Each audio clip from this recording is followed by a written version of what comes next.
Introduction to Euclid chemistry जो है हम शुरू कर चुके हैं। इसका सेकंड लेक्चर है। तो इससे पहले वाले वीडियो में मैंने इसके इंट्रोडक्शन की बात की थी। हमने उसमें क्या देख लिया था, उसमें हमने देखा था कि यूक्लिड केमिस्ट्री जो है, मतलब यूक्लिड ज्योमेट्री जो है, सॉरी केमिस्ट्री नहीं, यूक्लिड ज्योमेट्री जो है वो क्यों आया है, हमने इसको देख लिया था प्रीवियस वीडियो में। तो जैसे हमने, अगर हम बात करें तो हमने ये देखा था कि यूक्लिड केमिस्ट्री चैप्टर नंबर 5 है, जिसमें हमने थेल्स के बारे में देखा था और मैंने देखा था यूक्लिड के बारे में। थेल्स और यूक्लिड में क्या हमने बताया था कि थेल्स जो है इन्होंने बताया था कि कोई भी जो सर्कल होता है उसको अगर हम इस सर्कल के इसके डायमीटर से काट दे, क्रॉस कर दे, तो या डायमीटर जो होता है वो सर्कल को 2 इक्वल पार्ट में डिवाइड कर देता है, बाइसेक्ट कर देता है, ये थेल्स ने कहा था। और यूक्लिड ने सारे ज्योमेट्री के जितने भी इंफॉर्मेशन उस समय थे उनको एक साथ इन्होंने क्या किया था, कलेक्ट कर दिया था, एक बुक बना दिया था। ये मैंने कहा था, मैंने एक और चीज़ था कि पाइथागोरस नाम का जो मैथमेटिशियन है वो हमारे थेल्स के जो है स्टूडेंट थे और वो भी इसी समय काम किया था। उसके बाद हमने उसी में हड़प्पा और मोहनजोदारो और जो पिरामिड्स है उसके बारे में स्टडी की थी कि यहाँ पे कैसे इन ज्योमेट्री आई थी। उसके बाद मैंने ज्योमेट्री शब्द का मतलब देखा था। तो आज हम आगे देखते हैं यूक्लिड के बारे में कि यूक्लिड ने जो कलेक्ट किया उसको उन्होंने एलिमेंट कहा था। उस एलिमेंट को जो मतलब कलेक्शन किया था, पूरे इन्फॉर्मेशन को कलेक्ट करके जो भी उन्होंने लिखा उन्हें एलिमेंट कहा और उस एलिमेंट को 13 चैप्टर में डिवाइड किया था जिसे उन्होंने बुक कहा था। ठीक, तो अब ये जो है ये उनका कलेक्शन था, लेकिन उनके उस कलेक्शन में जो शब्द थे या उस कलेक्शन में जो थे उसको समझने के लिए हम पहले एक सॉलिड को अज्यूम करते हैं। हम पहले अपने प्रीवियस नॉलेज से हम सॉलिड के बारे में जानते हैं कि सॉलिड क्या होता है। तो आई थिंक आप लोग छोटे क्लासों में पढ़ के आ रखे हो सॉलिड। यहाँ पे हम एक सॉलिड बनाने जा रहे हैं, देखिएगा थोड़ा। देखिए ये चैप्टर जो है आपका ज्योमेट्री का बहुत ही अच्छा चैप्टर है। आप ये मान सकते हो ज्योमेट्री की शुरुआत जो है यहीं से हुई है। इस चैप्टर को आप अगर नहीं पढ़ते हो तो आपको ये लगता है कि हाँ I am a perfect in mathematics, but you do not know something. जो आपको जानना बहुत ज़रूरी है, जो शब्द होते हैं, टॉपिक्स होते हैं, उसे जानने के लिए ये ज्योमेट्री के बारे में जानने के लिए ये टॉपिक जानना बहुत ज़रूरी होता है। तो हम देखते हैं, हमने कहा कि ये हमने सॉलिड बनाया। तो सॉलिड, अगर हम कहें कि सॉलिड क्या होता है, हमने कहा कि सॉलिड क्या होता है। सॉलिड के बारे में मैंने स्टडी की थी। सॉलिड वो चीज़ है या the thing which have a fixed shape, size and position and volume and sense by a sensory organs. हमारे ऑर्गन्स के द्वारा अगर हम किसी भी चीज़ को सेंस कर रहे हैं और उसके पास शेप है, साइज है, पोजीशन है, तो उसे हम सॉलिड कह रहे थे। सॉलिड जब भी एक पॉइंट, फॉर एग्जांपल मैंने कहा यहाँ से अगर सॉलिड दूसरे पॉइंट बी पे अगर मूव करता है तो हम उसे ईजिली देख सकते हैं, तो ये हमारा सॉलिड है। अगर हम सॉलिड एक एग्जांपल की बात करें तो क्यूब जो होता है उससे भी हम एक सॉलिड कहते हैं। चलिए हम क्यूब यहाँ पे बनाते हैं। ये मैंने कहा कि ये एक क्यूब है जो कि हमारा एक सॉलिड है। ये क्यूब है, ये मैंने कहा ये क्यूब है, यह एक सॉलिड है। चलिए हम सॉलिड को देखते हैं। तो सॉलिड हम समझ गए। अब अगर हम सॉलिड की स्टडी करते हैं तो हमें पता चलता है कि सॉलिड जो होती है चारों तरफ से, उसके चारों तरफ एक लेयर होता है।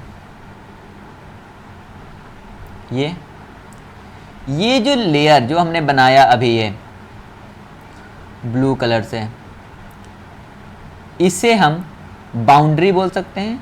क्या बोल सकते हैं? बाउंड्री बोल सकते हैं। इसे हम बाउंड्री बोल सकते हैं और बाउंड्री को ही जो है हम क्या बोलते हैं? सरफेस बोलते हैं। देखिए ये शब्द इसलिए समझना जरूरी है क्योंकि ज्योमेट्री में बहुत से फार्मूले ऐसे हैं जो आपको समझना पड़ता है। उस समय आप कंफ्यूज हो जाते हो कि वॉल्यूम क्या है, बाउंड्री मतलब सरफेस एरिया क्या है। तो समझिए सरफेस क्या हो गया, जो इसके चारों तरफ ये बाउंड्री है इसे हम सरफेस कहेंगे। अब ये बाउंड्री दो तरीके की हो सकती है। एक बाउंड्री जो है आपको दिख रहा है यहाँ पे जो इतनी दूर है, ये बाउंड्री है, ये बाउंड्री है और ये बाउंड्री है, जिसे हम स्ट्रेट लाइन कहेंगे। ये बाउंड्री हमारा क्या है, एक स्ट्रेट लाइन है, स्ट्रेट लाइन है बाउंड्री। दूसरा, ये जो यहाँ इस पॉइंट पे जो बाउंड्री होगा, मतलब कुछ इस तरह से, कुछ इस तरह से, कुछ इस तरह से, इस पॉइंट को या इसको हम बोलेंगे कर्व।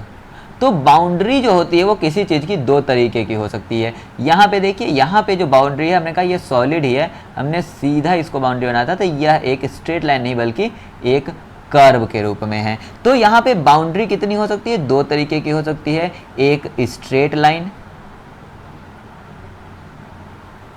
एक स्ट्रेट लाइन, और दूसरा हमारा क्या होगा, कर्व होगा। ठीक, अब अगर हम इस बाउंड्री के स्ट्रेट लाइन की बात करें, मैंने कहा कि ये हमारा स्ट्रेट लाइन है, हमने बाउंड्री के स्ट्रेट लाइन की बात की, कर्व की नहीं, हम स्ट्रेट लाइन की बात करें, मतलब हम कह रहे हैं कि इतनी की बात करें हम। अगर हम इसको स्ट्रेट लाइन को इस तरह से खींचे तो ये हमारा जो एक चीज़ है इसे हम बोलते हैं लाइन। अब देखिए, लाइन जहाँ पे एंड हो रहा है उस पॉइंट को हम, इस जो एंडेड पॉइंट है या जहाँ पे ख़त्म हो रहा, इसको हम पॉइंट कहते हैं, उसे हम क्या कहते हैं, पॉइंट्स कहते हैं। यहाँ पे दो पॉइंट्स है, मतलब लाइन जो होती है पॉइंट्स पे एंड होती है। अब हायरार्की की बात करें, हायरार्की क्या है मेरा, सॉलिड, सॉलिड, सरफेस, लाइन और पॉइंट। जैसे मैंने कहा कि सॉलिड सबसे पहले है, जो कि थ्री डायमेंशन, सॉलिड जो है वो आपका सबसे पहले है, जिसमें शेप, साइज और पोजीशन होता है। सॉलिड का जो बाउंड्री है, बाउंड्री से हम सरफेस बोल रहे हैं, सरफेस जो है वो लाइन की बनी होती है, लाइन जो है वो पॉइंट्स पे एंड होते हैं। तो हमने ये बात की।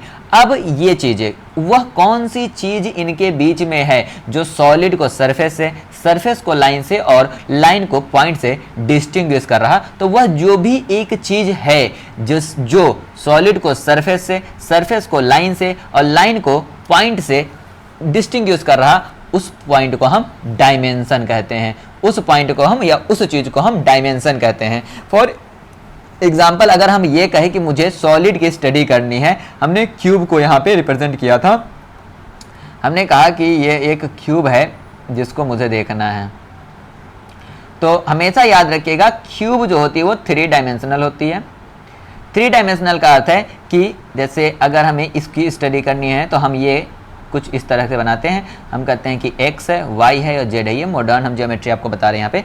तो ये क्या है कि यहाँ पास हम x एक्सेस पे प्लस y एक्सेस पे, इसके साथ z एक्सेस पे ये जो लाइन है, मतलब थ्री पॉइंट ऑफ व्यू से हम स्टडी कर रहे हैं। तो ये जो तीनों पॉइंट्स है या तीनों कैरेक्टर, इसे हम थ्री डायमेंशनल कहते हैं। जब हम सॉलिड से, ये मेरा सॉलिड है, क्यूब से हम सरफेस पे आते हैं। सरफेस मैंने कहा कि कोई भी इस तरह से सरफेस है, इसकी बात जब हम करते हैं तो यह हम हमेशा टू डायमेंशनल में कहते हैं। सरफेस से अगर हम लाइन पे आते हैं, हमने कहा दिस इज अ लाइन, तो यह सिर्फ एक डायमेंशनल में है, मतलब सिर्फ x एक्सेस या y एक्सेस पे कंसीडर करेंगे। लेकिन अगर हम इससे पॉइंट की तरफ मूव करते हैं तो पॉइंट को हम डायमेंशन में रिप्रेजेंट नहीं कर सकते, पॉइंट को एक डॉट के द्वारा हम रिप्रेजेंट करते हैं। तो हमेशा याद रखिएगा, सॉलिड, सरफेस, लाइन और पॉइंट्स का जो डिफरेंस है वो एक मतलब कह सकते हैं कि एक अनडेड थिंग, मतलब अनडेड थिंग बता रहे, डेड थिंग मतलब एक जो है नहीं पता हमें कुछ,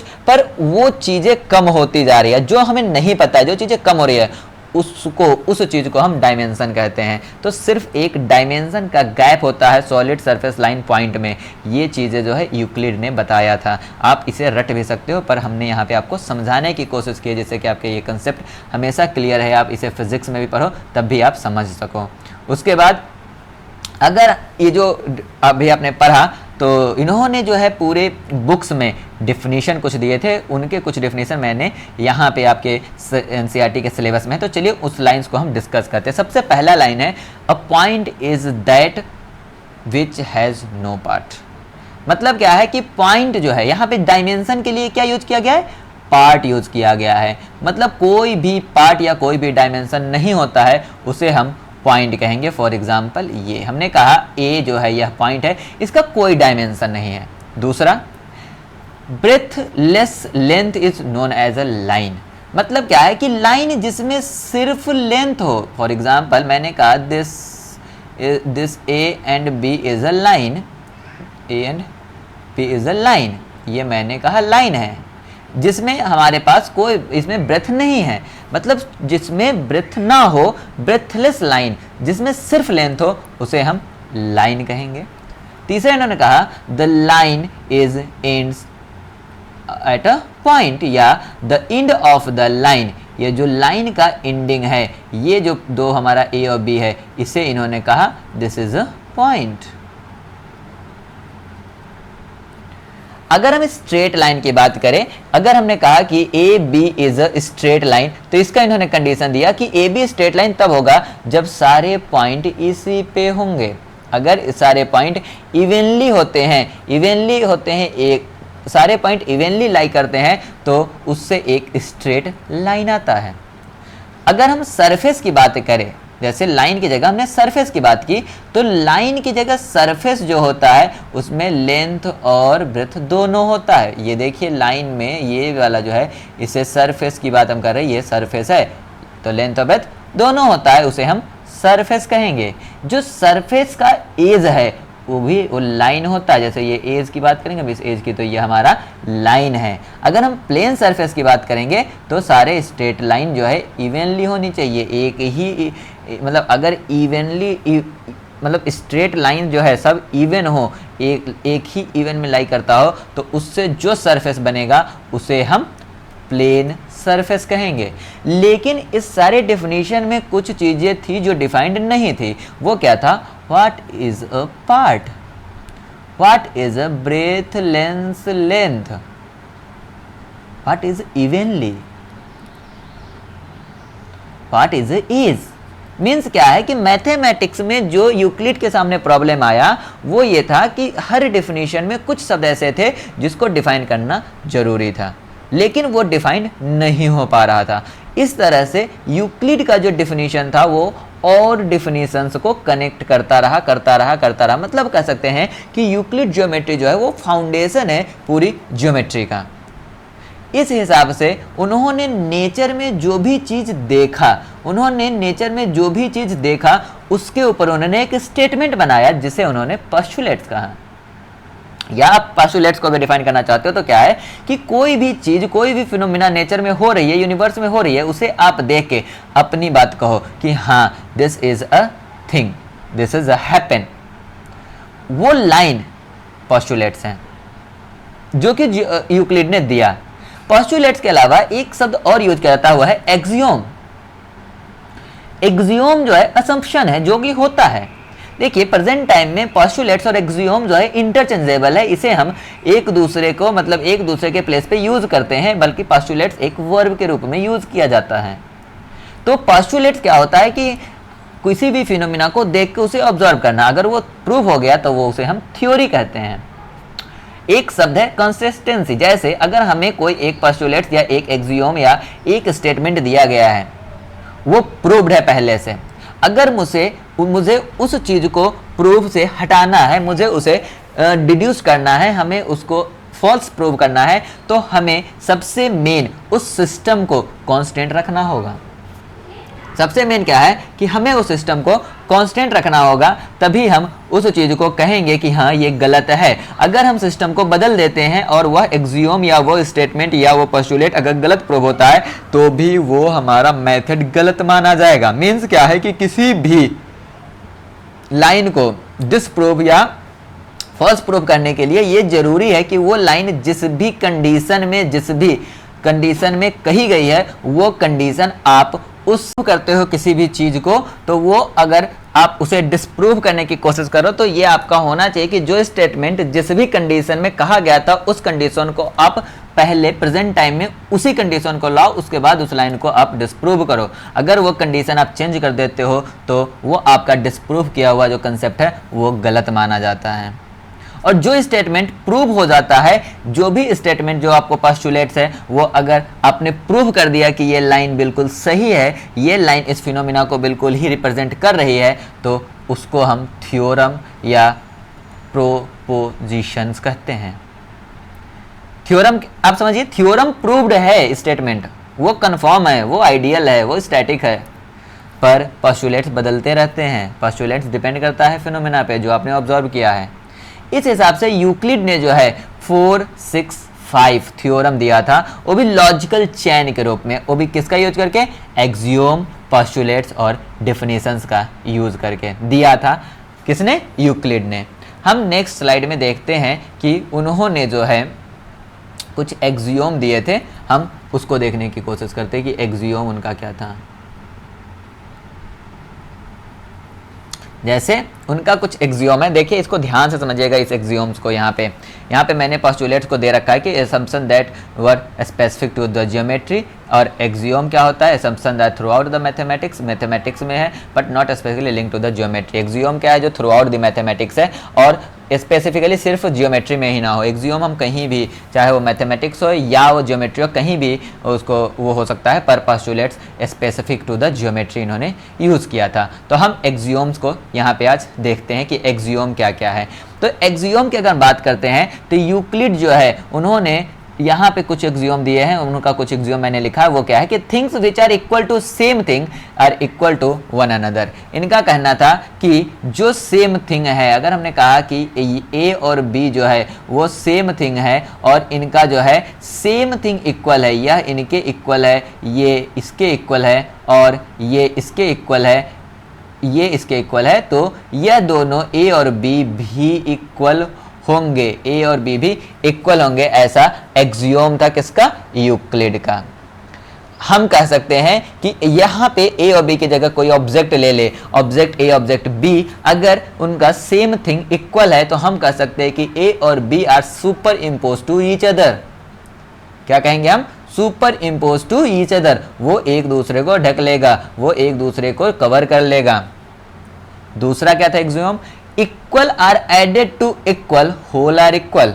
equal to added to equal मतलब क्या है कि यहां पे मैंने कहा कंडीशन है कि if A equal to B, ये कंडीशन है, लेकिन मैंने कहा add C both in the both side, तो हम क्या कहेंगे कि a प्लस सी, अगर हमें कहे कि दिस इज अ d और हम कहे b plus C equal to e, means the axiom वो क्या कहता है यूक्लिड का कि d and e is equal also.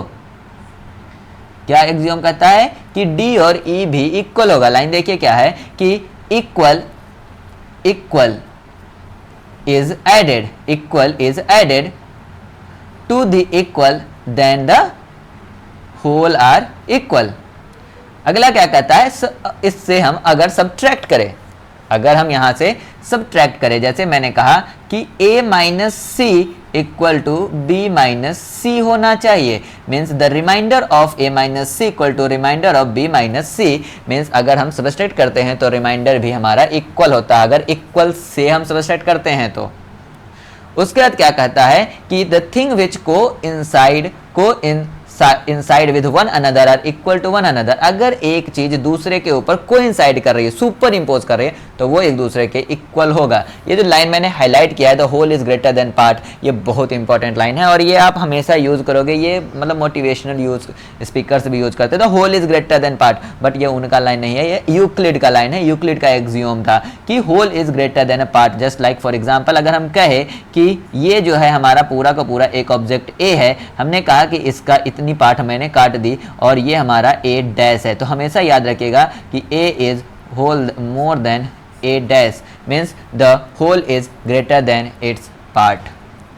उसके बाद इन्होंने कहा कि सेम थिंग, अगर मैंने एक एग्जांपल मैंने कहा कि ये हमारा कोई है, ये पूरा का पूरा 2a है और 2a को अगर हम हाफ कर दे, या 2a यहाँ पे क्या लिखा है, हाँ 2a को अगर हम हाफ कर दे तो मीन्स a और a हो जाएगा। तो यहाँ पे वही लिखा है the things which are halves of the same thing equal to one another. Same thing को अगर हम 2a को अगर हमने सेम थिंग को हाफ किया तो a और a डैश दोनों इक्वल होंगे अगर हम इसको a डैश कर दे। दूसरा क्या है, the things which are double of the same thing are equal to one another. Double of the same thing, मैंने अगर कहा कि यहाँ पे a है और यह a है, ए है, ए डैश है, हम यहाँ पे कह रहे हैं कि double of the same thing, हमने कहा इसी ए को मैंने यहाँ पे डबल कर दिया तो equal is one another, means A और ए इक्वल होगा, तभी हमने डबल किया है, मतलब 2a होगा। तो ये एक्सियोम थे किसके, यूक्लिड के, जो उन्होंने दिए थे। नेक्स्ट वीडियो में हम इनके पोस्टुलेट्स को डिस्कस करते हैं। तो अगर वीडियो आपको समझ में आए तो वीडियो को लाइक कीजिए, चैनल को सब्सक्राइब कीजिए, आप नए हैं तो बेल आइकन दबा लीजिए, जिससे कि हमारे सारे वीडियो आपको टाइम टू टाइम मिलते रहे और आप कंसेप्ट को मेरे साथ क्लियर कीजिए। Thank you for watching this video.